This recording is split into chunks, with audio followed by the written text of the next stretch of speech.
Yeah.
Hey, Brandon and Sheena, Melinda, can you just test your audio?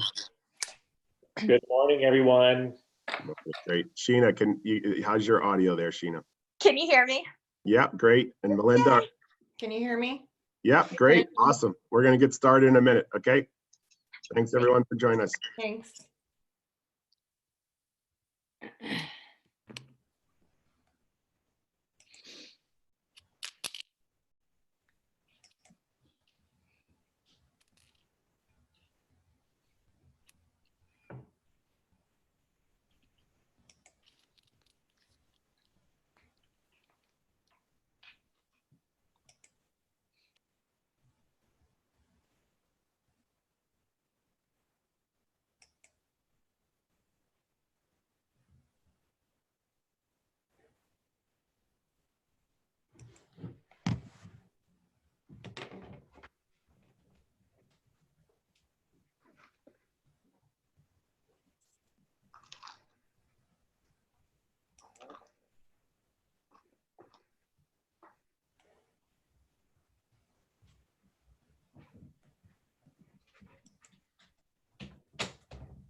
All right, we're going to give everyone a minute here. We'll get going in about 30 seconds to 45 seconds. Thank you, everyone, for joining us this morning.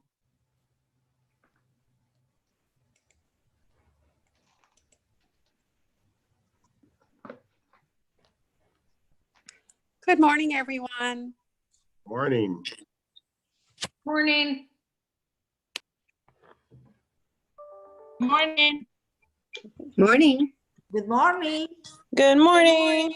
Morning. Morning from Good Virginia morning. Beach. Good morning from Kingstown. Good morning from Newport News.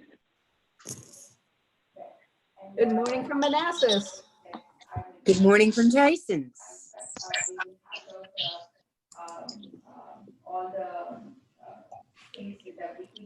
Morning, Loudon Gateway. All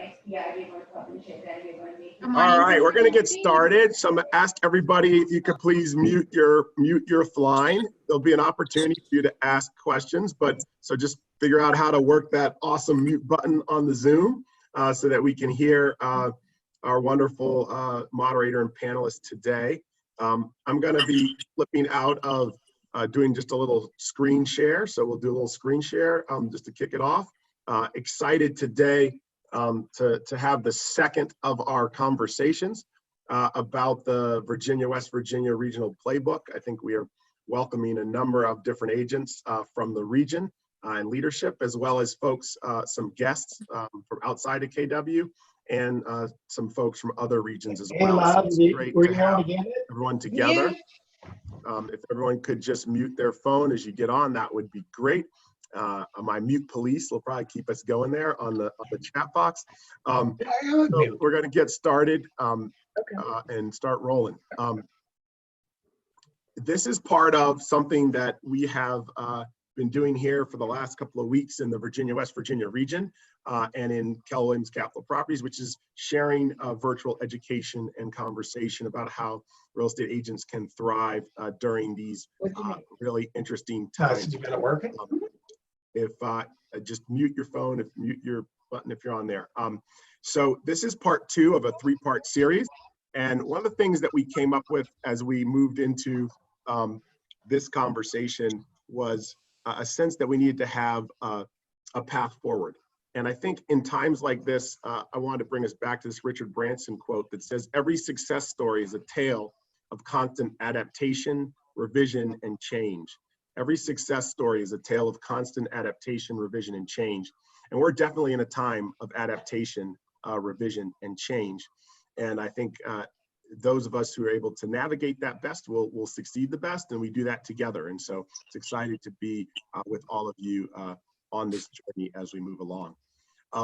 We're going to walk through just a couple of opening remarks. I'm going to turn it over to Brandon to set up the sort of purpose of our call, and then he's going to have a conversation with 2 amazing women who are leading the way in communicating with their database, their community, their sphere virtually during this time. As we've said a lot, this is really uncertain times. We want to stay out of fear. Fear is our enemy. The world's changed, and that change creates both challenge and opportunity. So this is a conversation about dealing with the challenge and harnessing the opportunity of this moment as we go forward. It requires us to wake up and pay attention and to mind our mindset. We've gone over the 5 key mindset pieces here, which are about ensuring that we are not afraid, we're taking action, that we're positive, that we're thinking short and long term, that we all have an opportunity, and it's really the weight of that responsibility for all of us to lead and move forward in this time has really set in over these past couple of days. And for those of you, just if you think about these past couple of days, we've had the governors of Maryland, of Virginia, and the mayor of the District of Columbia all take drastic actions to shut down their municipalities, try to stop the spread of what's going on. We've seen the largest stimulus bill passed by the Senate the other night in the history of America, greater than the reaction to the crash in 2007. So we're definitely in unique times. Last month, 3.3 million Americans, last week alone, so last 7 days alone, 3.3 million Americans filed for unemployment. And so we're definitely in challenging times, yet there's still houses going on the market, there's still houses selling, there's still houses going under contract. And so this is all about how we can be part of that and be prepared to thrive in that time and as we go forward. So we want to be in communication and we want to stay connected. And I think this connected issue is really important in our conversation today, as we're going to be talking about how we stay connected in the current world that we're in. We are a connected world. We're people that thrive on connectivity, and we're in a connected business. And so today we're going to have to figure out how we stay connected in different ways, because together we're so much stronger. So we said there were 3 business focuses to find in this time. There's 3 business focuses: to find revenue and disrupt your market, to plant seeds and cultivate future revenue, and to reduce expenses by 20%. So that's been the 3 topics. Last week we talked about how you could do business in a virtual world. This one we're going to be picking up some of those themes, but really going to be focusing on number 2. How are you cultivating your relationships and staying in communication with folks? As I said, shared last time, I think that had a really interesting conversation, Ben, Kenny, and I the other night about this idea about what we plant in the darkness grows in the light. And this is a time where maybe it's a darker day, but the relationships get solidified and deepen now, and they thrive as the market thrives. So we're going to be on number 2 today. That's the second part of our agent playbook. The agent playbook was really a way to say, hey, what do we got to do? In a time of uncertainty, we got to take action. And so what action should we take? And that was first to figure out how we close deals in this environment. How do we continue to do business? Number 2, to cultivate our future revenue, to build to plant those seeds and to build that harvest that we'll harvest when the sun comes back out again, as it certainly will someday soon. So that is our focus for today. So I'm going to turn it over to Brandon Green. I've had the privilege of knowing Brandon Green for over 15 years. When we were young bucks in the real estate industry, we founded Cultivate Capital Properties together, and he is now focused on being an international speaker and trainer and entrepreneur, and is one of the best moderators I've ever had the opportunity to work with. So I'm going to turn it over to you, Brandon, and let you take us away. Okay, great. Thanks, Bo. Thanks. And good morning again, everybody. It's great to be with you again this week. And I am really excited today because we have 2 incredible businesswomen who are about to share some brilliance, no pressure, ladies, on what they're doing right now to not just survive, to thrive. And I'm excited today that we're turning the corner a little bit in the conversation and talking about what are people doing right now with an orientation to what they want their business and their life to look like this fall and next spring, and how are they going about doing that? So, Sheena, let's start with you this morning. If you could start and just give us a quick little introduction so that folks on the video call know who you are, where you do business. Give people a little bit of context, please. Okay. Well, thanks so much for having me on. It's funny, Brandon. I am like nervous now. I joined Keller Williams after seeing you moderate a panel, and I don't know who was on the panel. I just remember you. So Awesome. and here I am on my couch. Here you are on your couch. Yeah. So thanks, guys. I've been in real estate for about 10 years. So I came in at the very bottom. Didn't know it was the bottom. Didn't know anything, of course, when I joined. When I got into real estate, and then about 6 years ago, I joined Keller Williams, and really got me thinking more purposefully versus entrepreneurially. And it's been quite a ride. And I think some of the things that we're kind of known for, we do about 200 deals a year, entirely by referral. We never made a cold call or bought a lead. We really are about digging deep into our communities and giving back. So we can talk more about that. And the other piece is that we have always been completely virtual. We have a team of we're about 13 people now, about 6 agents. And we do rent office space that we go to every other week. Other than that, our entire operations team is completely virtual. They're Army spouses stationed throughout the country. So, so far, this transition hasn't been too challenging. I mean, I know there's more to come, but we feel pretty good right now and feel pretty lucky about where we are and where the market is.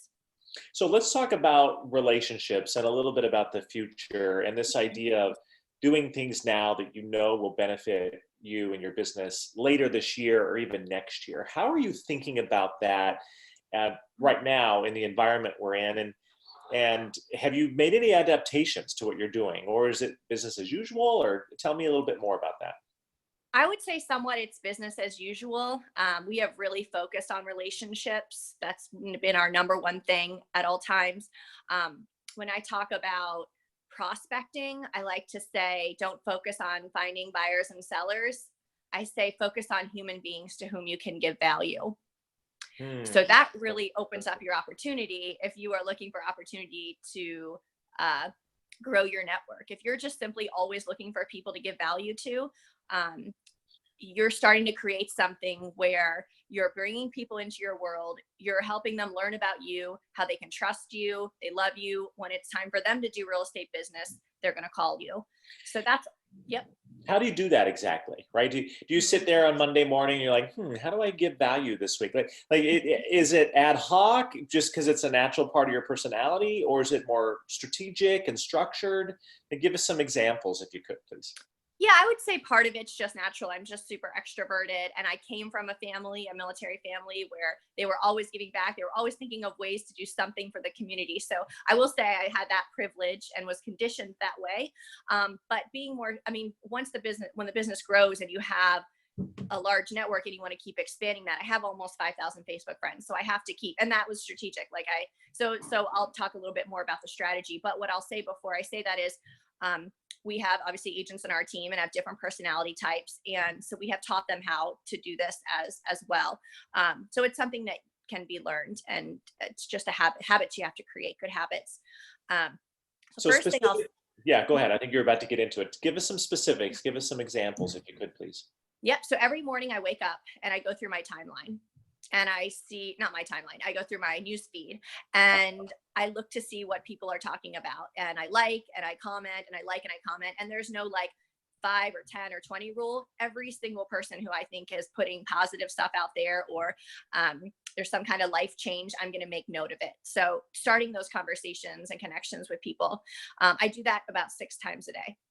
Okay, so you go 6 times a day, you're going through your feed and commenting on life events that people have had. That is structuredly built into your schedule, and that's certainly something that can be done now, even with all the restrictions. Absolutely. Yep. And we have private messaging. And there you can also see, are people having a hard time? Some people will post that. If they post sad memes, if they post, that they're having a baby or something like that. Those are opportunities for you to reach out, give a phone call, and or send a gift. So it's just, there's so much that we can do simply sitting on our couches to bring value to people. One of the things I've noticed about you in your business is you're a really great communicator, just a mass volume communicator. You're pushing out messages all the time. Facebook is, I believe, correct, your dominant channel for that.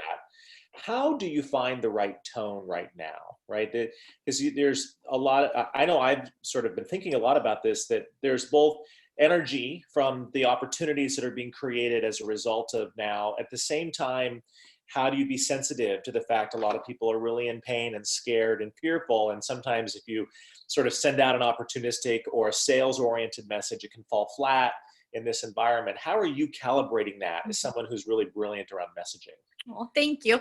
I think part of it is, so I guess there's 2 things. I've been surrounding myself with as much positive energy as possible. I've been trying to put positivity out there just in real life with my team, with people I am seeing from 6 feet away. But trying to surround myself. So John Maxwell is doing a series right now. Actually, it might be over by now, but if you go to John Maxwell's Facebook page, he did a free summit. It's 5 1-hour leadership seminars, basically how to lead through crisis. So it's very positive. It's all about if you have influence, which you should as a realtor, you do recognize that and take that and use it for good. So surrounding myself with all those positive messages. I don't watch the news at all. And then just going through people's news feed and reaching out to people. We're reaching out to, each agent on my team is reaching out to about 30 past clients or people within their network every day. So we're learning what people are going through. A lot of people are scared, and there's a lot of reasons for why, realistic, reasons why people are scared. They may be losing their income. They may be losing their business. So I just think about those things and see how I can produce content that provides value to those people. I was going to say, what are you doing with that? How are you responding to that? As a very optimistic person, this is also kind of a heavy time, right? Because there's a bit of an bombardment of that. What are you doing in response to that for folks? Like anything tactically, practically coming to your mind yet? Yeah, so I've heard a lot of people talk about feeling isolated and going stir crazy in their homes. So I'm thinking about all kinds of ways that we can leverage our network for good. I talk about that a lot too, and even in normal times, leveraging our network for good. We have all these people on our network who have skill sets or desires or talents that they can use to help other people within our network. So yesterday, for instance, I have a friend who's an amazing cellist. He lives in my neighborhood, and I know that he just loves to play music. And I was like, hey, what do you think about just playing in our community? Just going out there, sitting out on a chair and just playing live. And he was like, music heals everything. Yes, absolutely. And he brought a flutist with him. And so for about 45 minutes yesterday, he was in front of my house, and we had probably 100 neighbors come by. I posted everywhere. I posted on Facebook. Oh, I missed that post. Yeah. Wait, rewind that. Tell me what you did again on that, because that's a beautiful thing. Yeah, so I reached out to my very talented friend who's a cellist, and I said, hey, I think people really need music right now. And he's like, yes, they do. Music heals everything. And, he doesn't have a lot of work right now, but he's, music is in his heart. So I asked him if he would come to he lives in the neighborhood, but come outside my house. We have like a grassy median, and maybe just play. It was kind of a wild idea, but if he would just want to play his music, and I'll give him all the beer he wants. And he was like, absolutely, I can't wait. And he brought a friend with him. And so that's what we did. So we brought this live music to our neighbors. And I mean, it was, just like a lot of the videos you guys are seeing where there's 100 people standing outside and clapping, and it's just magical and things that you just hope that continue. But we brought that to the community, and people are, he's standing up saying, Sheena did this, Sheena. And I'm like, oh my God, no, this is all you. But everybody there. And a student, one of the women who, she drops off coats at my house all the time for the homeless. And right before she left that concert, she goes, Sheena, I want you to know, I'm going to sell my house with you when I'm ready to sell. Great. So let me ask you something about that, because one of the things that I observed some people do is they do a lot of giving in their community, and they do a lot of outreach and drive a lot of initiatives, and yet it doesn't actually result in much business. Other people do what you're doing, which is an enormous amount of giving and outreach. It's a constant for you, and it still manages, and it drives business. And as we're thinking about planting the seeds for the future, I think that connection point between the giving and the receipt of business has to be pretty good. And so how do you do that? How do you make that connection so that somebody yells at you as they're dropping off the coat, hey, when I sell my house, I'm going to call you? Like, what are you doing to facilitate that type of connectivity with people? Yeah, so I think it's a few things. I think one, it's consistency. Keep doing it. You have to do it regularly. I mean, we're doing stuff like this every single week. And I know that we're a big team and I'm pretty leveraged, but find one thing that you can get behind and do it every week. Find a charity that is amazing that you can get behind and support them every week and lift them, create a platform for them in your social media, in real life, in your community. And like with a lot of your communication has to be on point. So if we're going to do a concert, for instance, I'm going to put it out there on my social network, in my Facebook groups. I'm going to put it on my next door, and I'm going to tell everybody this is what's happening, and Saydam Properties Group is sponsoring. And then you live tape the things. You got to show people what happened as it's happening, let them know it's happening. And then after it happens, you go out and thank everybody who was a part of it. So it's so there is so much content there, and you just have to realize and recognize and know that people need to see things like 8 times for them to really get it. So how are you thinking? And I've got a couple more questions for Sheena. If you've got some for Sheena, please put them in the chat. We'll get to as many as we can here in the next few minutes. How are you thinking about that this summer? Because I know a lot of what you do events, right? And you do bring people physically together. Given the challenges around that, have you come up with any creative, innovative things over the next, say, 90 days that you're modifying or going to execute as a result of the situation? So it's tough, right? Because we really are based on relationships. We're going to keep up our outreach efforts to reach out to people. And the script is, like you said, salesy is not where we necessarily want to go right now. So it's hey guys, I just wanted to check in on you during this time. That's it. That's all we ask, and we have 100% response rate on that text. Okay. What do you do after that? So there's sort of like just checking in on you. What are you going to do next week or the week after? I'll give you an example. Like in the last 5 days, I've gotten the same text message from the same agent because I know I'm on the list. Hey, just checking in on you. How are you doing? And I'm like, yeah, that worked. Text 1. Yeah. It's not working. Text 4. Right. Yeah. So what's the evolution of that? So that's a good question. Well, that was something we planned to do pretty frequently. I think that honestly, part of it's going to be natural evolution of we're going to see people needing more help, because I understand that we're like 2.5 weeks from the peak of this thing. So people are actually going, like right now, we have a lot of fear. There's a lot of things happening, but we don't really know too many people who are sick right now. We don't know people who need that help. So I think there's going to be a need for us to be more helpful, dropping off food, reaching out to people, reaching out to spouses who can't see their family members as they're in quarantine. So we've got a lot of military clients, and if you check in on them, I mean, I'm sure that they would be happy to do a phone call every week because they feel isolated. Their husbands are deploying, their significant others are deploying. So we've been doing happy hours with strangers, essentially, like Virtual happy hours, or how's? Virtual happy hours. Yeah. So get on Zoom. Mm-hmm. So let's get to a couple of these questions. Jennifer Young. Hello, Jennifer, from last week. Awesome stuff. What are you saying to sellers who are cautious to list now or buyers who want to wait? So we just put out an email about that, which I probably should have read in more detail because I didn't Okay. my husband wrote that. But really, I think we are honest with them.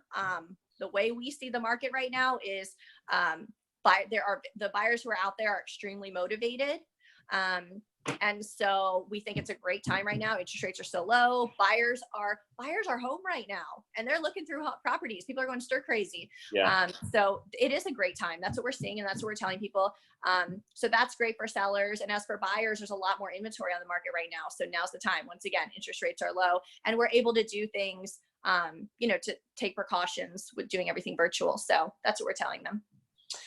From a couple people, Paula here. Did you get any negativity about bringing 100 people together? I've gotten some negative comments from neighbors because my daughter's playing with friends. And like, are you getting some pushback from people that aren't happy about that? Or tell us about that.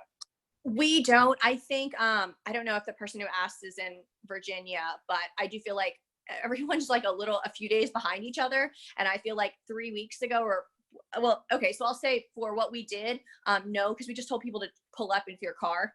And so people pulled up in the car. Some people did get out, but everyone here is really keeping that 6-foot distance. But if you're actually encouraging people to make contact, like if here in Maryland right now, if your kids are making contact, like, yeah, you're going to get roasted. But everybody's a few weeks behind. 2 weeks ago, I wouldn't have said that. But now it's like, no, don't come near, no play dates. So how are you thinking about your 2020 goals? Have you made any adjustments to them yet? Are you keeping them the same?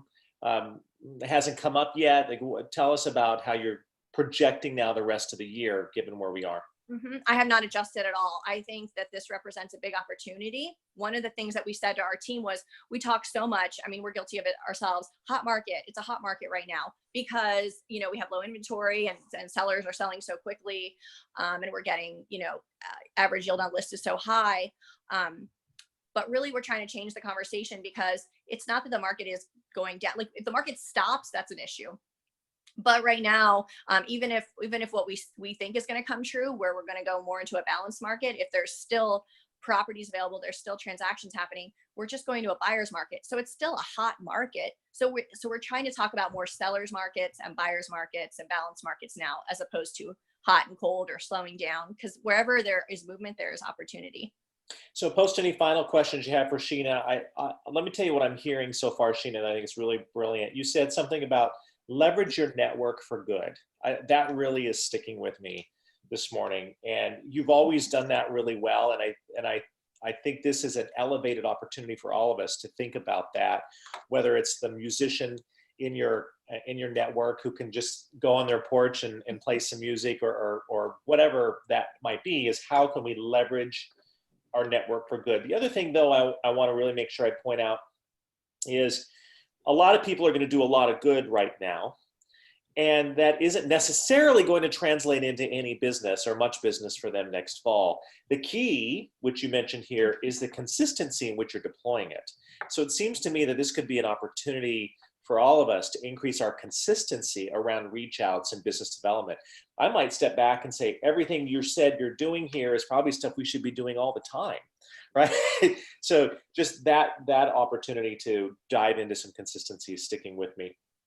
My final question is, in terms of your events and in-person stuff in the coming months, are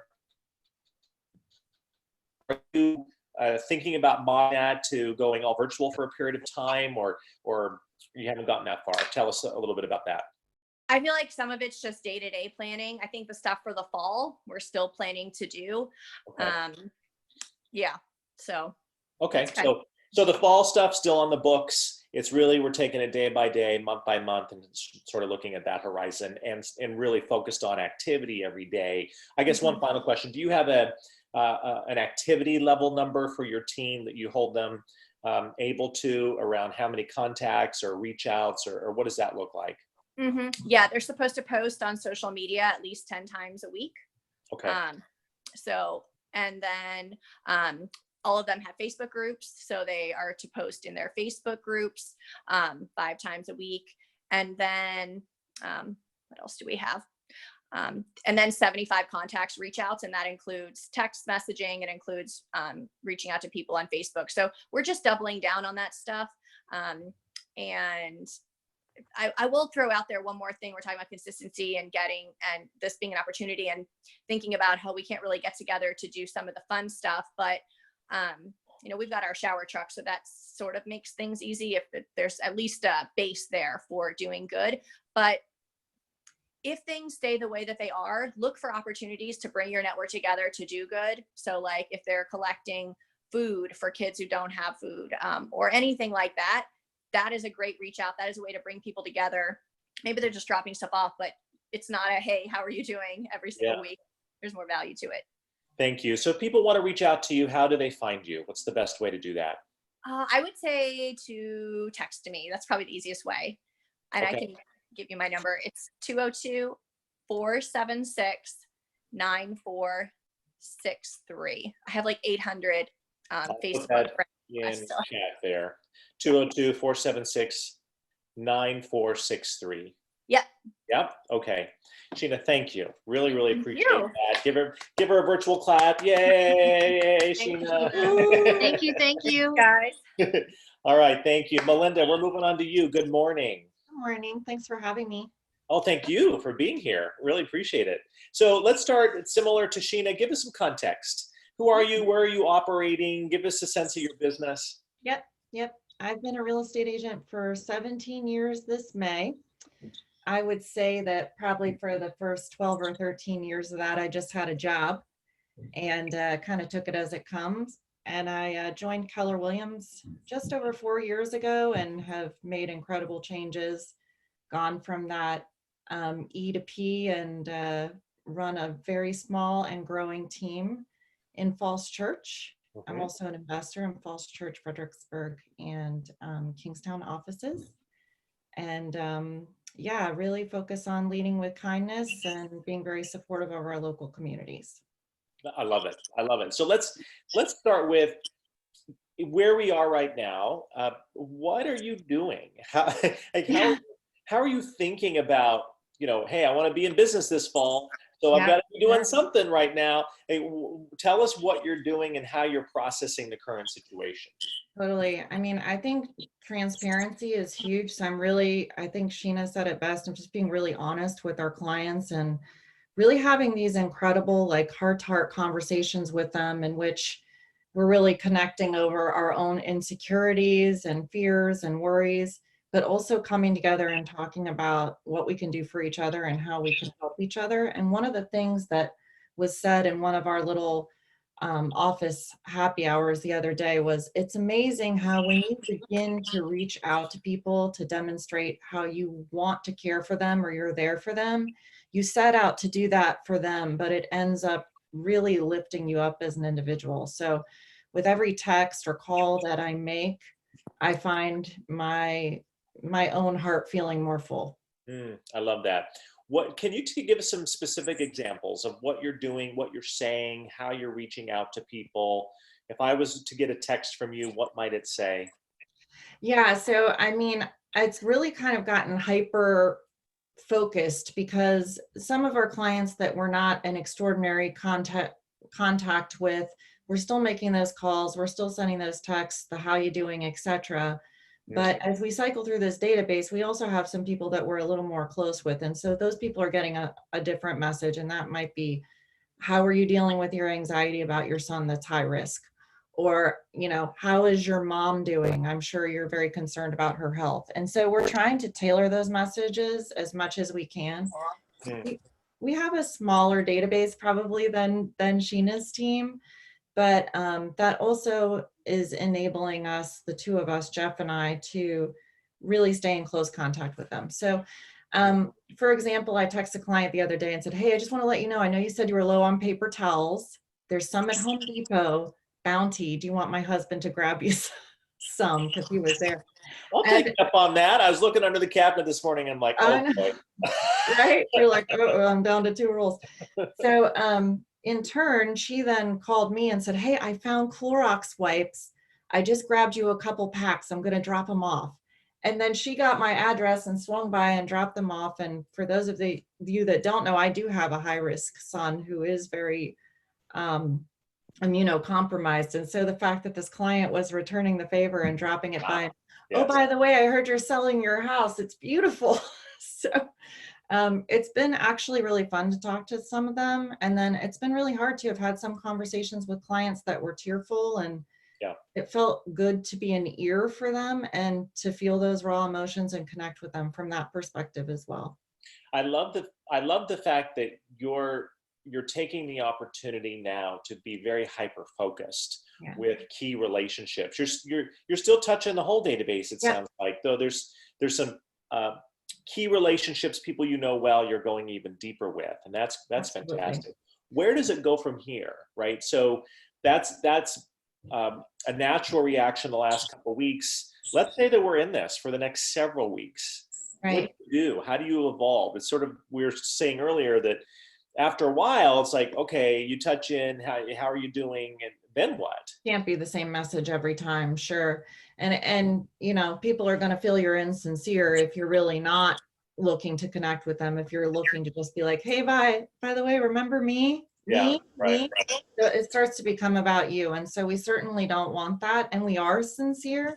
It's one of the things that I think really drives our business and keeps it healthy during this times like these, is the fact that we are sincere and we do really care. So I think that this is still so raw for me. I think we're still kind of evolving what that looks like. And we're still getting through our database right now. We're not quite through the whole thing yet in terms of making personal touches. So I think that, when that is accomplished, that message definitely will have to change, but the message out in our environment will certainly have changed then as well. I mean, I'm here in Fairfax County, Virginia, and there are non-essential businesses that have been closed down. And so I've been really trying to talk to those clients, those small businesses that are now, closed, about how I can support them.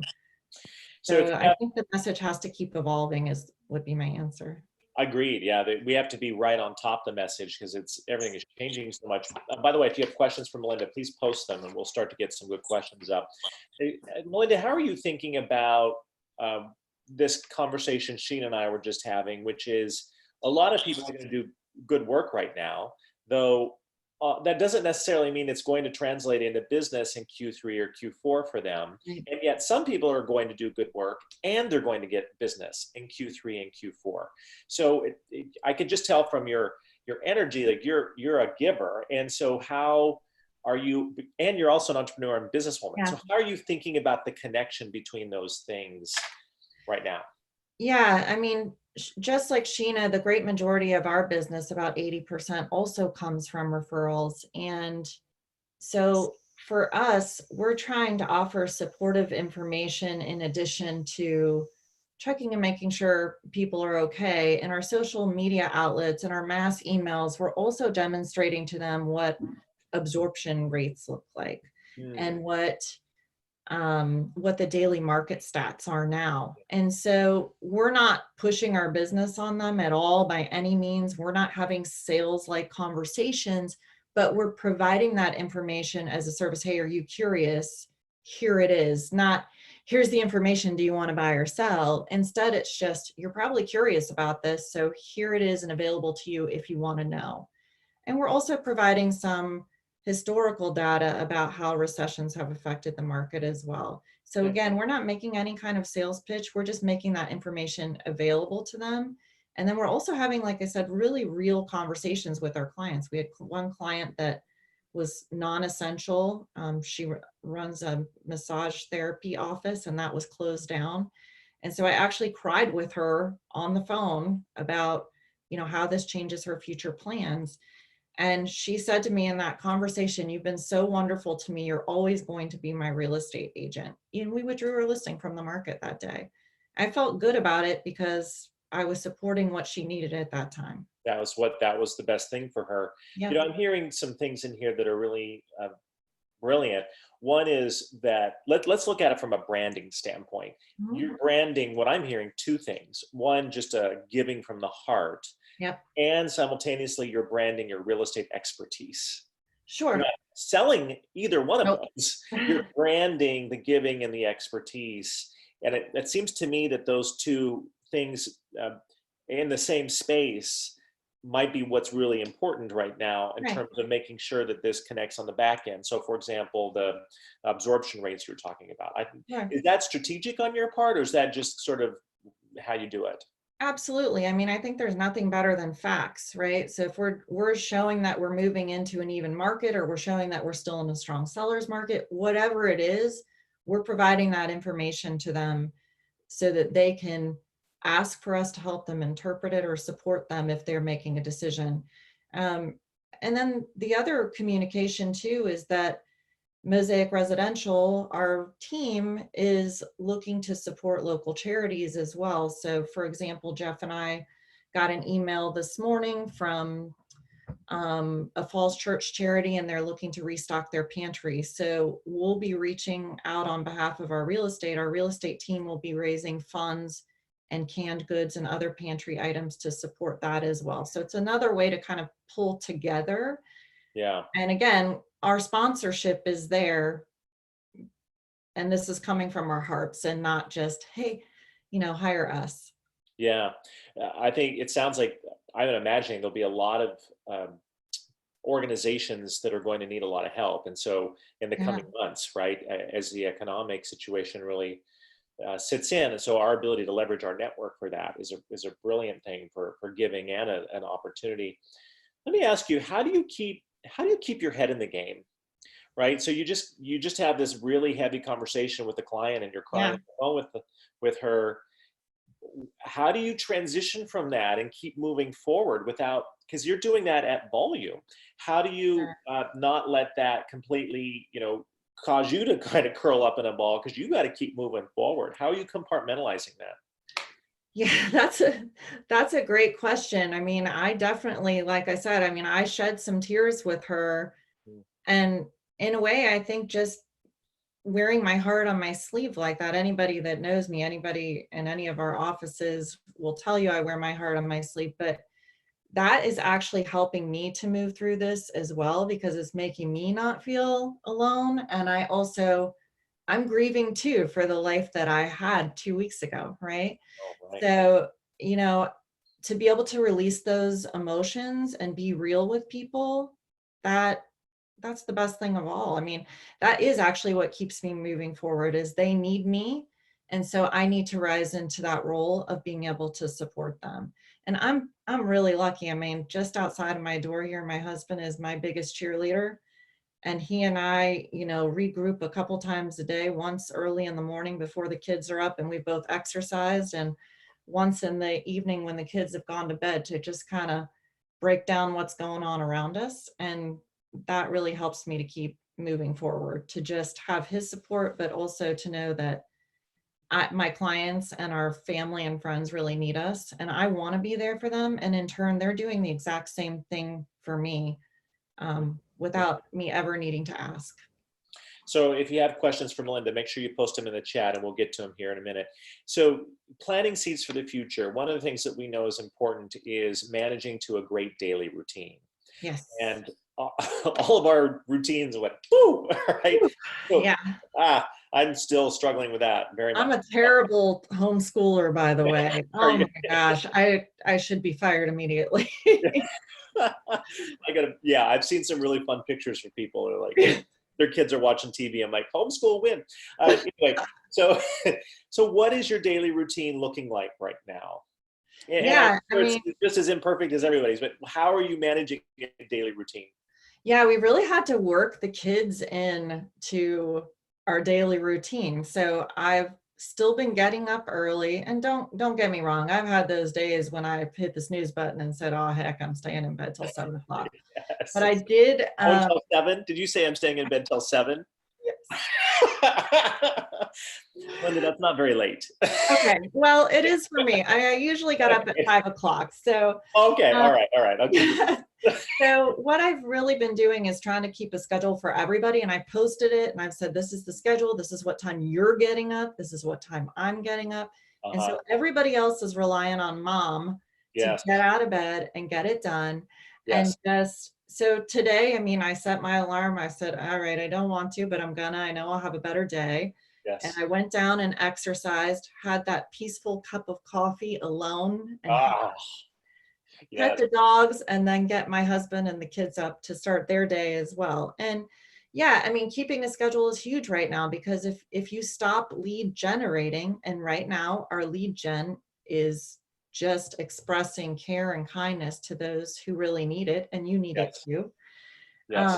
But if we let those things slide, then yeah, your business probably isn't going to recover when this comes back around. I think there's going to be a lot of pent up buyers and seller, a lot of pent up demand when we come out of this, or we're out of this virus's control, right? And so I want to be there. I want to be the first one that they call, because I was there for them when they needed me. You know, you said something that's really brilliant. I think we can all take this on and live it. Is our lead gen right now is expressing care and concern and kindness. Care and kindness, I think you said. That's right. And the question is, can we build a routine around that? Right? How do we reset ourselves into a home-based, kids running around the house routine and still make all of that happen? Yeah, absolutely. And I mean, after this call, I'll jump on a call that I have with our Falls Church Market Center, and we will do our 11 a.m. morning coffee, and we will talk about our challenges, our successes, how we're moving through this, what we're struggling with. And then after that, I'll go back to my daily schedule, which will include feeding the kids, making sure they're on track for their homeschooling, and then also kind of setting the stage for myself for the next day. And then there's a 5 o'clock happy hour where we do this again. And so I am keeping a schedule. It's a little bit modified. I'm definitely telling clients, hey, sorry if a dog barks or a kid says, hey, mom, in the middle of our conversation. Yes. But again, we're keeping it real, right? This is how it is. This is our new reality. This is our new normal. We've got to adapt and overcome, right? Are you and your team thinking about much beyond this week and this month? Are you thinking still about your 2020 goals, or are you, how oriented are you between now and the future in terms of your perspective? Sure. Yeah, I'm not changing anything, and I don't intend to. We're still going to sit right where we are with those goals and keep working towards them. We're just going to need to keep adapting that approach. And right now, I think it's very clear what it is. It's been the theme of this call today. And we'll just keep changing as we have to. And I think that's the thing. You've got to be flexible, right? I mean, today I'm going to do a virtual tour for a client in which we're going to basically FaceTime while I walk the property. They'll make an offer, more than likely sight unseen. I've got a Zoom call for a listing appointment, and I've got to work it all in and make it happen, and put a great face out to the world, and then be really real and honest about what's going on and what our challenges are going to be. And yeah, so I'm just going to stay focused on those goals, but they are not my primary concern right now. Again, the primary concern is taking care of each other. Taking care of each other, which in some cases means do some deals, right? We've got some Totally. sellers. Yeah, it absolutely does. And we have to find creative ways to close those and make them happen. Yeah, and we still have to be real with people. I really love your honesty around that. As a matter of fact, Tom just mentioned that. Right, that's kind of where we are. It's like we have to do several things. We have to keep the family moving. We do need to keep the business moving. There are deals to be done, and I think that's important for us to continue to remember. Sure. There are deals to be done today. The market has not come to zero. Let's do the deals we can. As a matter of fact, that is the best service for our clients, because the people that are needing to do deals now are needing to do deals now, right? They need to buy or sell a piece of real estate. And if so, you're not, how are we helping with that? exactly. And if you're not there, if you're not, present for them, if they forget about you because you're like, oh, I'm throwing in the towel, this market sucks, if I'm so depressed, and that's the message you're putting out there, that's what you're going to get back. Yes. So, Yes. Although I'm not calling them up and saying, hey, do you know anybody looking to buy, sell, or invest in real estate, I am, again, showing them that I do care, that I'm there for them, I want to support them. And if they have that need, I know I'm going to be the first one that they call. And so far, that's how it's been. And I know that that's going to continue, because I know that we are going to continue to support our network any way that we can. Thank you, Melinda. How can people reach you? If they have questions, would like to just have a chat, what's the best way to connect with you? Yep, I'll give you my phone number. You're free to call or text me. Not during my morning coffee, though, from 11 to 12. Just kidding. Our number is 571-437-8039. Okay, putting that in the chat now. Okay. Thanks. 571-437-8039. Yep. Melinda, thank you. Really appreciate your generosity of time and spirit today. Excited about what you're up to and how you're giving in the world. That's really inspiring. And so, big round of applause, virtual, for Melinda. Yay! Thank you very much. I appreciate it, guys. Thank you. And Sheena, as well to you. Thank you for being on the call today. And Bo, I'm going to turn it back over to you. All right. Thank you, Brandon. Thank you, Sheena. Thank you, Melinda. Just really a powerful reminder today of the role we play as realtors in the world, and how critical we are for the people that we serve and the communities that we're part of. We said that people need us now more than ever. People need us now more than ever, and I think you can see the heart and the soul and the care that exists in our profession and our community, and these two amazing women today. I heard that we should leverage our networks for good. We are some of the most networked people in our communities, and we should leverage those networks for good during this time.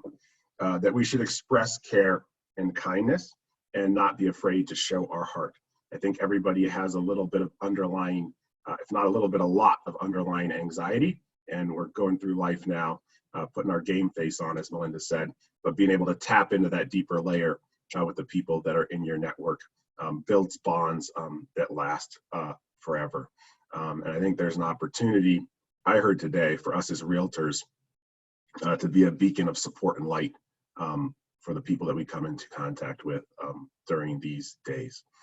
So thank you all. It's amazing what you do. I'm going to share with you just a couple of final things, and we can move along. I wanted to just share with you our upcoming Agent Playbook Action Plan calls. We have one next Friday, April 3rd at 10 a.m. That'll be the final one in the series of 3. So that'll focus on how you can manage expenses in your business and in your personal life during this time with constrained resources, how we can navigate that. There's our daily tech calls with David Donaldson. That'll be digging into the 5 20s in 2020, the daily actions of 20 that you can take to drive your business forward during this time. Final quote of the day: there's some things we learn best in the calm and some things in the storm. And I think that one of the things we learn in the storm is the heart of people and the connections we have with them and the power of those relationships. And as people who are in fundamentally a relationship business, although we're in the middle of a storm, it's a huge opportunity to deepen those relationships and to make manifest the care and contribution that all of you come from in our communities. So it is an honor to have you guys on the call. Thank you for joining us. And don't forget that we're stronger together as we move forward. And thank you, Brandon, for taking time to do this with us. We really appreciate this. And thank you again, Sheena and Melinda. Everyone have a great day. Thank you. Thanks all. Have a great day. Thank you all. Thank you. Take care. Thank you. Thank you. Thank you. Thank you.